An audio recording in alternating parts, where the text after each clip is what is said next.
Welcome everyone, welcome to a new Let's Play. This is MetalCanyon and we will be playing a very early alpha release of Underrail. This has been very kindly gifted to me by CK Hawk. Thank you very much. He's actually gifted this to me like half a year ago or something. Even longer perhaps. And yeah, the game is progressing slowly, but that's because the team is very small. I might be mistaken, but I think it's only one person with a few others sort of helping on the side.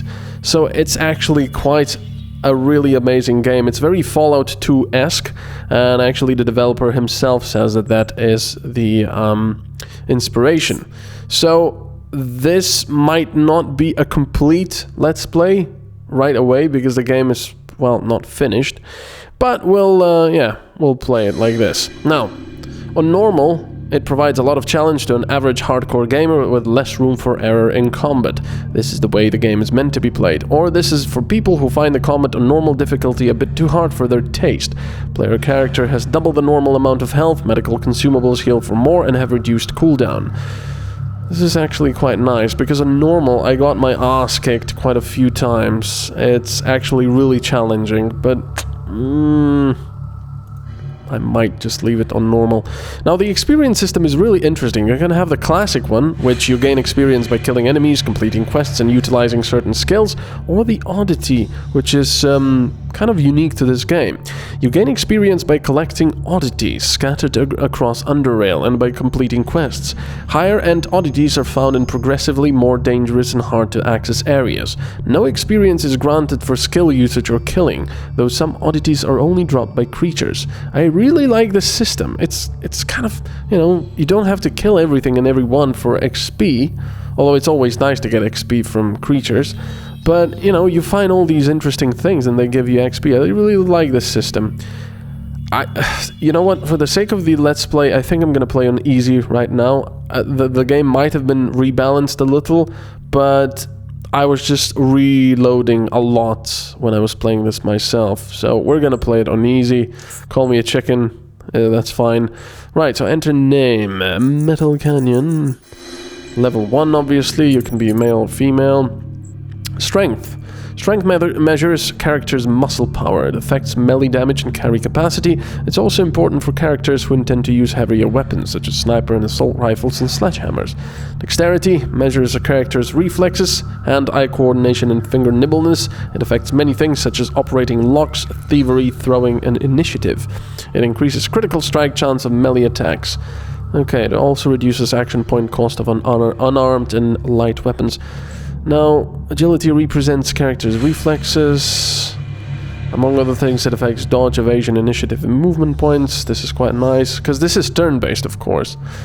Constitution, obviously health. But especially for those who plan on making the armor suit their main defense. It also helps to lessen the effects of poisons and diseases.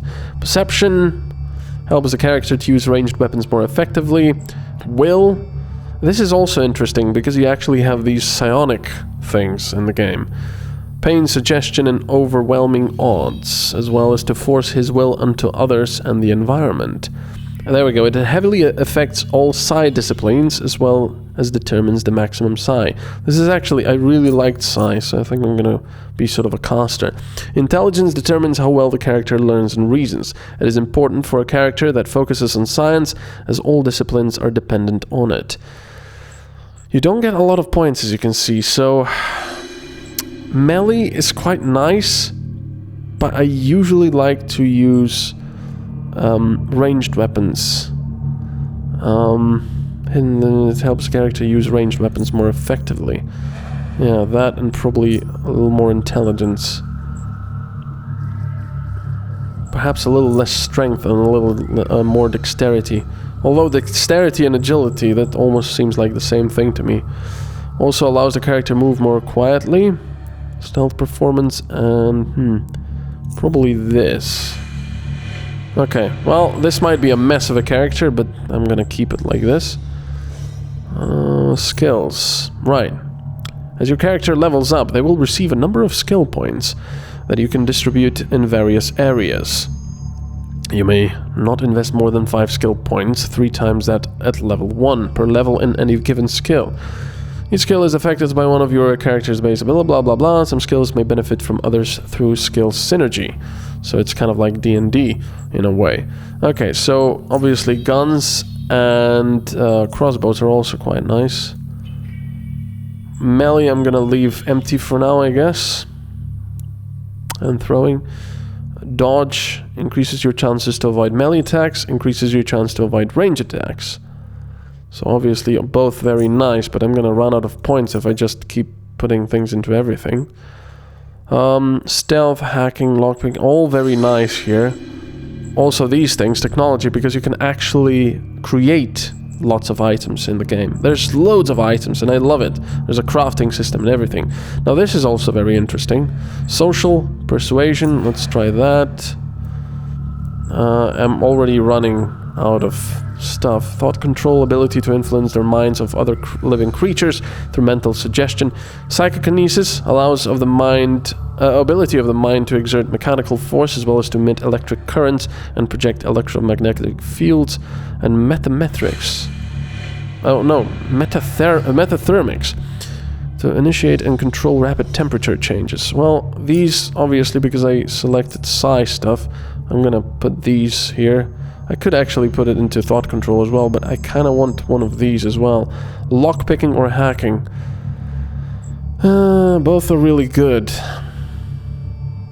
I guess lockpicking for now, even though hacking is also quite nice. So as you can see, I want more, but I don't have enough.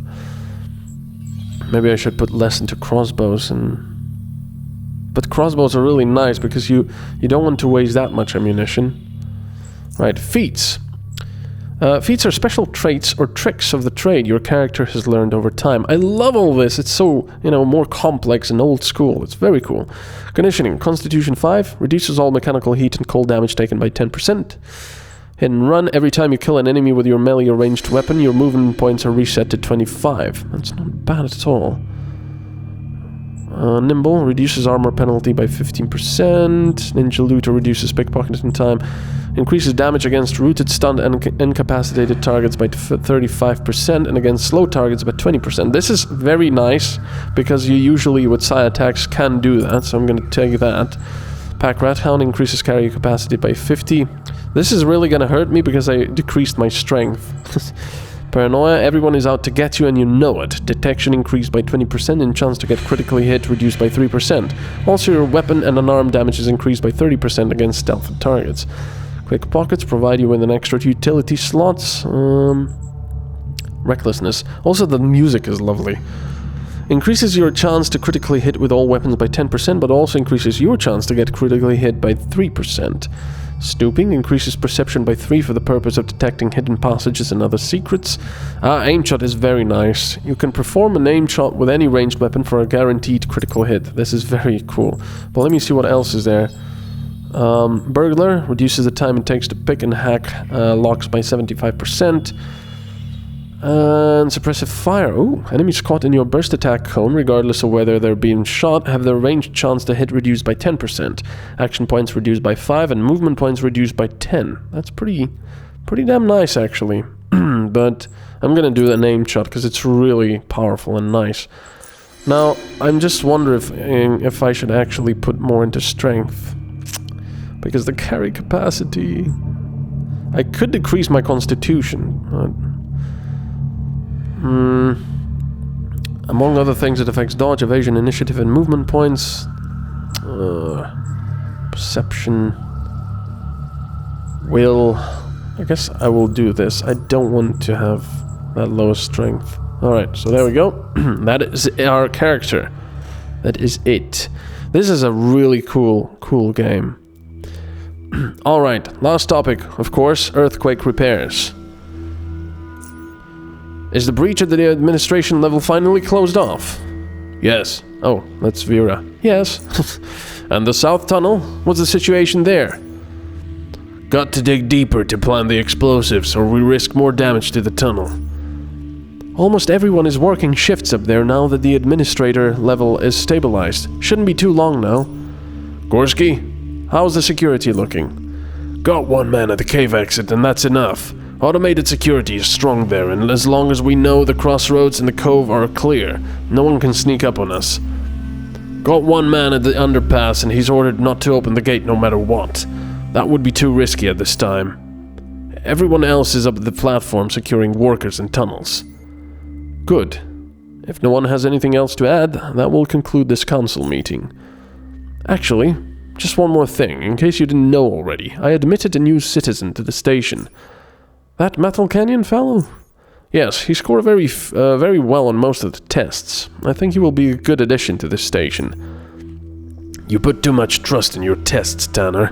We'll see how he handles live action. Well, we'll find out soon enough. Best put him to work immediately. We need all hands on deck right now. Indeed. Alright. So, you can see this is some kind of a station.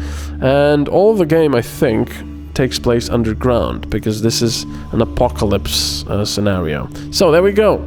This is the game screen. Not every screen, I mean, most of the screens will not be this small. And actually, this screen is not that small. If we go through the doors, there will be more stuff there. Now, this is us. We can move, you know, everything's square-based. We've got pretty much everything you see can be interacted with in some way. Well, most of the things, like shelves, light switch, tick, there we go. Shelves, let's check that, there's nothing here. Then we have the personal computer. Security scope, MetalCanyon personal, access level 4. Personal messages.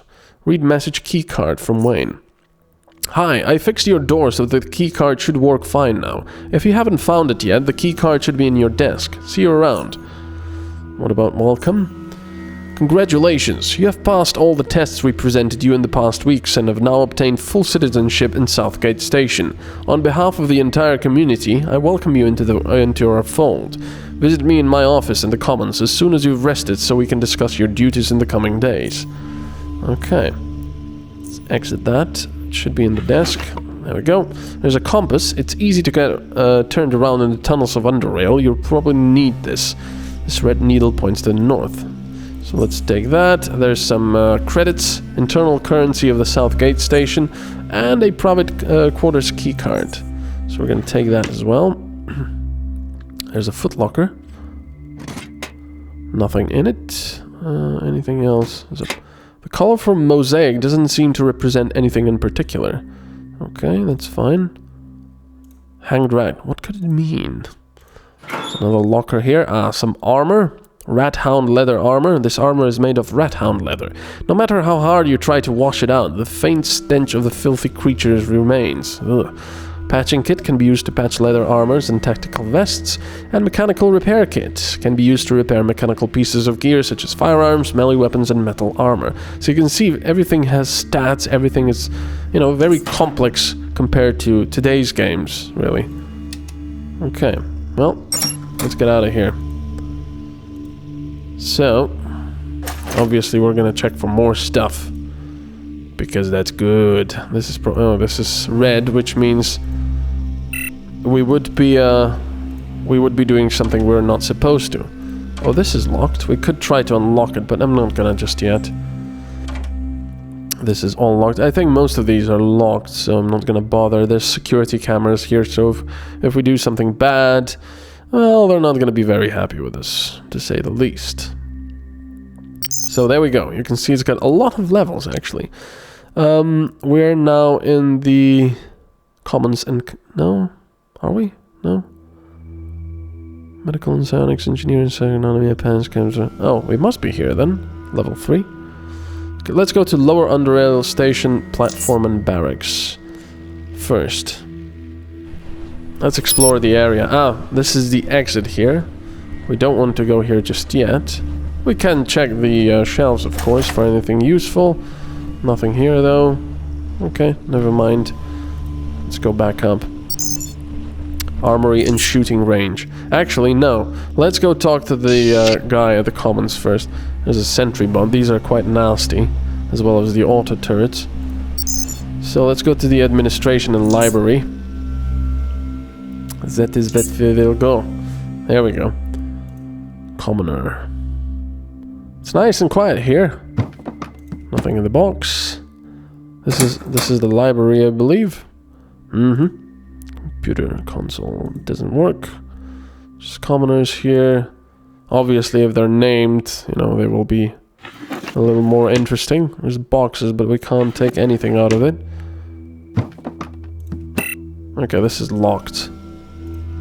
I don't suppose there's anything here, but you know me. I just want to look at everything, take everything. Yeah, there's nothing in these apparently. Oh well. Shame. This is probably locked. Yep. This is also locked. Damn, they have nothing here. Cheapskates. Look at this. Fine then. Have nothing. Alright, let's go to the guy, the main guy. There we are. Hello. Oh, that's Vera. You met Vera previously during your testing period. She's one of the counselors here at the South Gate Station. Good to see you found your way to my office, MetalCanyon. How do you like your new home so far? People keep sending me to solo dangerous missions. It's crazy. It's pretty good. I can see myself staying here for a long time. That's good to hear. So anyway, how can I help you? What can you tell me about the core city? It's a city to the north that spans both levels of Underrail. It serves as a gateway to both the upper Underrail and to the United Stations territory to the north. The city used to be controlled by the Biocorp security forces, but they went rogue and split into smaller factions. This was followed by a couple of years of street wars between these factions. The fighting ceased eventually in light of outside threats and serious infrastructural problems, and nowadays the three surviving factions rule the city together through their appointed mayors. Can you tell me more about the United Stations? Certainly. United Stations, also called Union by some, is a confederacy of stations in North and Central Underrail. It's an attempt to unify the entirety of Underrail so that we could all work together towards a better future for the human race. Similar to our station, the Union is ruled by a council of 5. Most stations of the Union have some degree of autonomy as well. The United Stations are constantly expanding, and while no stations here in the South are yet to become part of it, something like that will surely happen in the near future. I want to learn about the Protectorate. The Underrail Protectorate is a military organization that protects the United Stations from external and internal threats. It predates the Union itself, and it also played a crucial role in its creation. The Protectorate is under the command of General Melik, who is widely considered to be the most powerful man in the Underrail. He holds a special place on the United Stations Council of 5, and some also believe him to be the de facto ruler of it. Are there any plans for SGS to join the United Station at some point? Our citizens and our consulars are divided on that matter. We currently have good trading relations with the Union, and I personally think it would be a good idea to be among the first to join in there, here in the South. We are arguably the most powerful faction in these parts, so we could position ourselves advantageously in their organization and also retain a high degree of independence. This would also ensure we would avoid any potential military conflict in the future should the Protectorate decide to move against some of the, well, less civilized communities in the neighborhood. But as I said, not everyone agrees with me here. You must understand that many of our current citizens come from organizations that have, for various reasons, been Protectorate's targets in the past, so they are not very keen on being buddies with their old enemies. But let me ask you, what is your opinion on the matter? Would you like to see your station become a member of the United Stations? Hell no. I'm serving... Yeah, I think it's a good idea. Humanity is certainly better off united. I'm very glad to hear that. I couldn't agree more. Okay, see you later. Right. Well, that's a, short little cool start to the game. We had a slow start, but believe me, this is going to be very, very interesting and very, very cool as well. I will see you in the next part. Thank you for watching. Bye-bye.